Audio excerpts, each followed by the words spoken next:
Oh, hey, I didn't see you there. My buddy, Penny, and I were about to go on an adventure up into the attic. Do you want to go on an adventure? That's great. It's scary up there. Having you with us will hopefully keep the entity away. Can you say, unknowable Lovecraftian nightmare? Yay, that's right. Good job. It's a good idea to stay together when exploring dark, scary spaces. And if we do see a demon, we can just tell it to leave us alone. Repeat after me. Demon no possessing. Say it with me now. Demon no possessing. One more time. Demon no.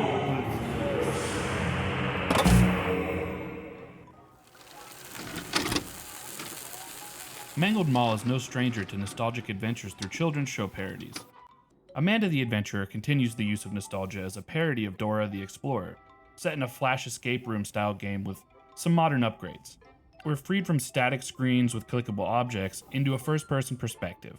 The freedom of a first person perspective allowed Mangled Mall to hide things in a way that we as the player are forced to search for rather than just look for the telltale signs of a grabbable object sticking out from behind a shelf, all too common in point and click flash games.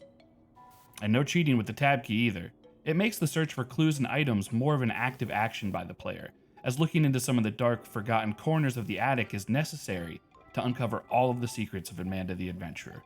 We're left to explore an attic full of brandless yet nostalgia-inducing children's toys.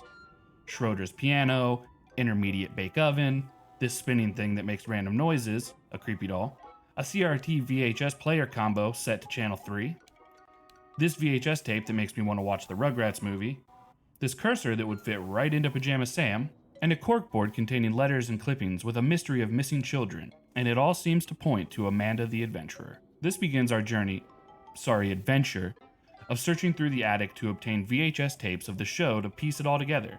As we progress through the tapes, they begin to get more and more decayed, more corrupted. Something isn't right here, and we are quickly introduced to the source.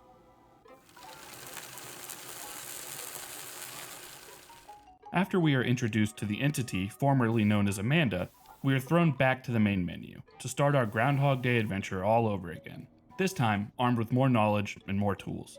And while I appreciate the meta approach to storytelling that recognizes it as a game and allows player knowledge to affect the overall flow of the game and the story progression, the quality of life functions are a bit lacking. The fast forward is nice, but I never thought I would be this proficient at typing knife or rooster. There's a tedium to sitting through the same dialogue probably more times than I should have because it took me far too long to figure out that I had to pause at a certain point. The What's a Family tape may be the strongest tape in the entire game, but I have a very strange relationship with it.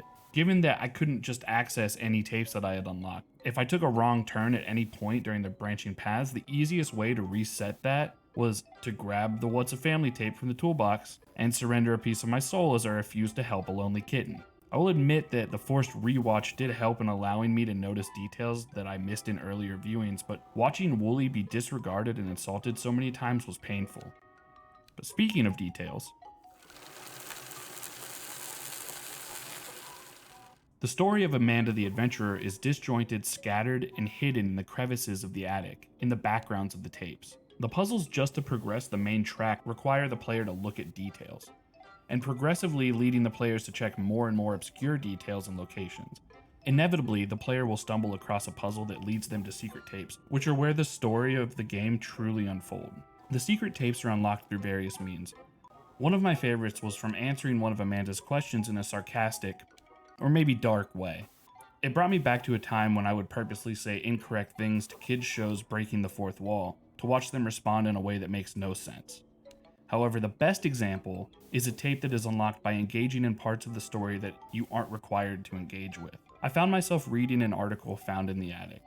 I learned a name, I learned a relationship, and later down the line I noticed Amanda structure a question in a way that allowed for an answer that wasn't the assumed answer in context. And I'm staying vague on purpose. The feeling of being rewarded for being curious and paying attention was a welcome one, and I don't want to rob anyone of that feeling if they haven't had the chance to play yet. Amanda the Adventurer is a short, charming indie horror game that is more than worth the price, if you have any interest in the indie horror game scene. well, then you've probably already played Amanda the Adventurer. But if you haven't, then definitely pick it up. And subscribe to the channel. I'll be talking about games in general, but there will be more than a few indie horror games featured. Thanks for sticking around till the end, and if you have any recommendations for indie horror games, drop them in the comments. And I'll see you... You'll see me in the... Wait, what are you doing in here? Am I in the...